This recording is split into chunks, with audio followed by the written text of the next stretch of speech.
Mula sa pag-aaral sa paglalaro ng computer o video games, napupuyat ang ilang estudyante. Paano nga ba magagamot ang ganitong bisyo ng ilang kabataan? Live mula sa Quezon City si Cedric Castillo, may paandar.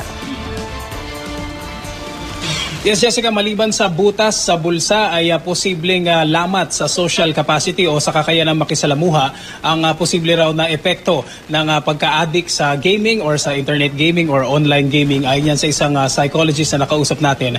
At para raw sa mga magulang na may ganitong problema ang mga anak, isa raw sa pinakasimple at pinaka-epektibong solusyon para dito ay bigyan ng oras sa mga anak na mapakinggan.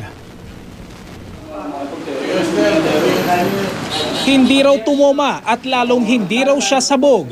Bahagya lang lutang ang utak dahil sa antok.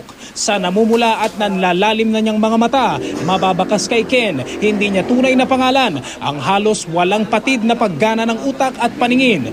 Mahigit 20 oras sa loob ng computer shop na ito, tambay at video games ang pinagkakaabalahan. Then nag-start yung laro namin mga 6 a.m., 7. Tapos tuloy-tuloy yun hanggang kinabukasan. Pero depende kung may kalaban yan. Kasi minsan wala, papahinga ka, tapos darating na naman, tuloy-tuloy na naman, basta hanggat may kalaban. Paglilinaw ni Ken, nagbababad lang siya sa harap ng computer kung walang pasok kinabukasan. Pero ngayong malapit ang bakasyon, pihadong lolobo na naman daw ang account niya sa shop na ito. Babayad ka araw-araw, yun. Naiipon na naipon. Kung isipin, napakalaking pera na yung nagagastos ko. Magkano na nagastos mo? Hindi ko na po mabilang. Medyo addict pa lang daw sa gaming kung ilarawan ni Ken ang sarili. Pero sa kabila nito, hindi raw siya papayag na maturingang walang pakinabang. Ayon sa psychologist na nakausap ng GMA News, isang uri ng escapism o pagtakas ang pagtutok sa ganitong uri ng aktibidad, lalo na kung sa bisyo na halos umiikot ang oras. Yung sense of meaning niya nandoon na, wala na sa totoong buhay, no?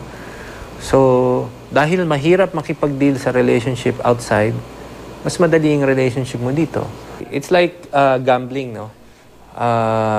May mga intermittent rewards. Ibig sabihin, yung reward mo, hindi mo alam kung kailan dadating. Maliban sa epekto sa pangangatawan, posible raw na magkalamat ang social at emotional state ng isang tao kung ang pinakamalapit niyang karelasyon ay ang mouse, keyboard at monitor. Yung social capacity mo medyo mahina. Wala kang... Kung kunyari, I sit down with you, have dinner with you, ang pag-uusapan mo lang about the game. Nawawala yung sense of empathy mo with other people. And that's how we build our sense of morality. Biyernes nitong nakaraang linggo, hinihinalang nauwi sa pagkakapas lang ng isang lola ang pagsita niya sa kanyang apo sa paglalaro ng computer. Base sa investigasyon ng pulisya sa Batasan Hills, Quezon City, di umano'y sinaktan hanggang sa mapatay ng isang 17 anyos na binatilyo ang sarili niyang lola matapos siyang mapagalitan. Maaring doon nangyari, allegedly, dun siguro sa pagsita sa kanya. Hindi patukoy kung may kaugnayan ang paglalaro ng violenting computer games sa mga naging aksyon ng binatilyo. Gayunpaman, nananatili raw pinaka-epektibong sandata sa posibleng masamang epekto ng ganitong bisyo ang pakikinig at hindi pambubulyaw. It's not effective when said that way. The way to do that is to first listen to them. You cannot do it just by dictating everything to them.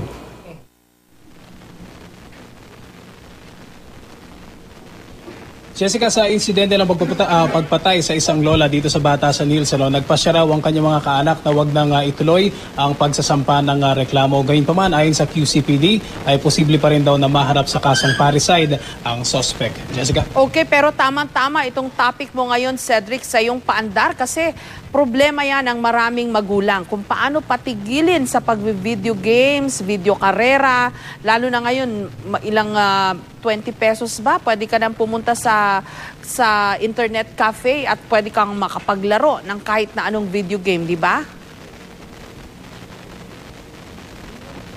Yeah, tama Jessica. Dun sa kaninang sinilip natin na computer shop, ang nabanggit sa atin ng case study natin is 100 pesos for 10 hours yung kanilang kanilang account dun sa shop na yun, ano. So kumbaga relatively mura ito kumpara dun sa iba, ano.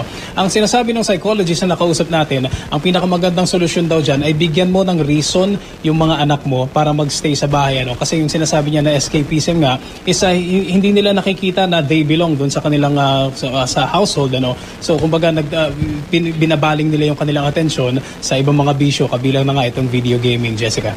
Okay, so ano ang pinaka-effective daw na paraan? Sabi nung psychologist na nakausap mo, huwag silang pagalitan, kundi pakinggan muna kung ano ang sasabihin nila. Pero alam ko, maraming beses na yung iba dyan, kinakausap, pinagalitan, dinaan sa magandang usapan. Pero pag addiction talaga, medyo komplikadong problema yan, Cedric. Yeah, tama, Jessica. Sabi ng psychologist kanina ay may mga cases daw talaga na umaabot sa kailangan ng counseling. Hindi lang nung bata, no, kasama na rin yung mga magulang. Lalong-lalo na kapag talagang medyo gumaga severe na yung epekto ng yung ganitong bisyo ng mga bata, no. At sinabi nga niya ay hindi naman daw ko talaga kasi pagka sinigawan mo yan, all the more daw yan na maghahanap ng reason para kumawala, kumbaga mag-escape, ano. So dahan-dahan, gradual lang daw. Ipaintindi mo sa kanya na bakit hindi lang yun yung importanteng pwede niyang gawin, Jessica. Pero kung if it's already an addiction, no, nang hinala ko ganun na, as in any addiction, may rehabilitation din ba para sa mga addict sa video games, Cedric? Yeah.